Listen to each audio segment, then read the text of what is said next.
फौजी अदालतुनि में आम शहरनि जे ट्रायल ख़िलाफ़ चीफ जस्टिस उमर बंदयाल जी सरबराही में सुप्रीम कोर्ट में दरख़्वास्त ॿुधणी कहिड़े तरीक़ेकार तहत सां माण्हुनि खे फ़ौज जी तहवील में वरितो वियो आहे।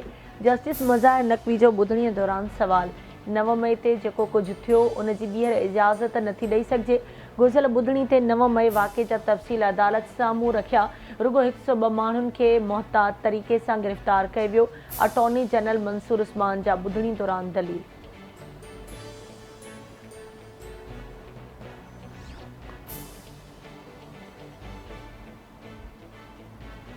पीटीआई चेयरमैन जे 5 केसनि में उबूरी ज़मानत में 8 अगस्त ताईं वाद। लाहौर जी दहशतगर्दी ट्रोड़ अदालत जे जज जिना हाउस ते हमले समेत 5 केसनि जी ॿुधणी कई।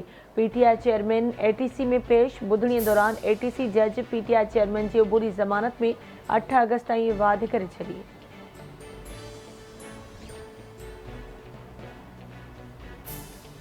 वज़ीर आज़म शहबाज शरीफ जी स्वीडन में कुरान शरीफ जी बेहुरमती जे ॿिए वाक़े जी मज़म्मत। शहबाज शरीफ तरफ़ां समूरनि मुक़दस किताबनि जी बेहुरमती जी रोकथाम लाइ गॾियल हिकमत अमली बणाइण जो अज़्म।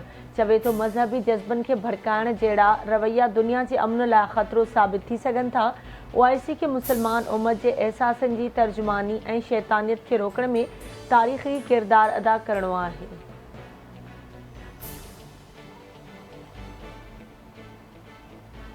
वज़ीर आज़म शहबाज शरीफ अॼु केपीके जे ज़िले नौशहरा जो दौरो कंदो। शहबाज शरीफ रशकई इकनॉमिक ज़ोन फ़ेज़ 1 जो इफ़्तिताह कंदो।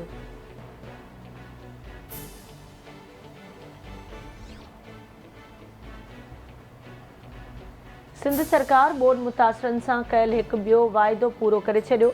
हज़ारें बोर्ड मुतासिरनि खे घर ठाहे ॾियण जो तारीख़ी प्रोग्राम अॼु खां शुरू। पीपी चेयरमैन बिलावल भुट्टो ज़रदारी लाड़कान में माण्हुनि खे घर ऐं मालिकाना हक़ ॾेई प्रोग्राम जो इफ़्तिताह कंदो।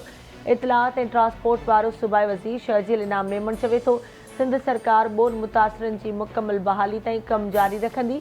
पीपी चेयरमैन जो विजन अवाम खे हर मुमकिन रिलीफ फराहम करणु आहे। सिंध हुकूमत ॾुखे वक़्त में अवाम खे अकेलो न छॾींदी।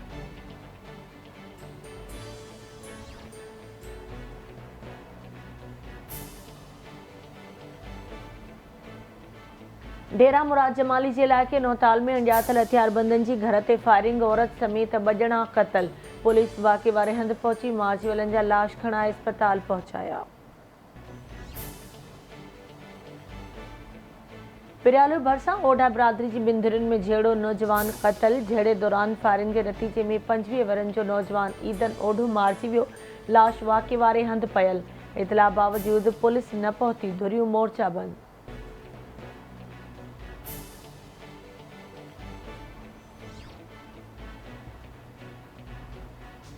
खानपुर महर वेझो मसूवाह खे 50 फुट जो घारो पइजी वियो। 3 ॻोठ पाणी हेठि। मसूवाह खे ॻोठ नाड़ी गॾाणी वटि लॻल घारे जो पाणी ॿियनि ॻोठनि तरफ़ वधणु लॻो। तलार वेझो ॻोठ फज़ल पठाण वटि मीरवा केनाल खे 20 फुट घारो पइजी वियो। घारे सबबि 100 एकड़नि ते बीठल फ़सुल पाणी हेठि। लखें रुपयनि जो नुक़सानु। इतला बावजूदि आपाशी जो अमलो घारे वारे हंधि न पहुतो। पाणी तेज़ीअ सां ॻोठ फज़ल पठाण ॾांहुं वधणु लॻो।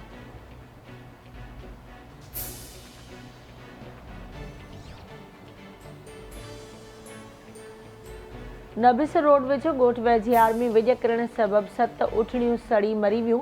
विॼ किरण सबबि मिस्री सूमरे जूं 5 ऐं मुख़्तलिफ़ ॻोठाणनि जूं 2 उठणियूं मरी वियूं।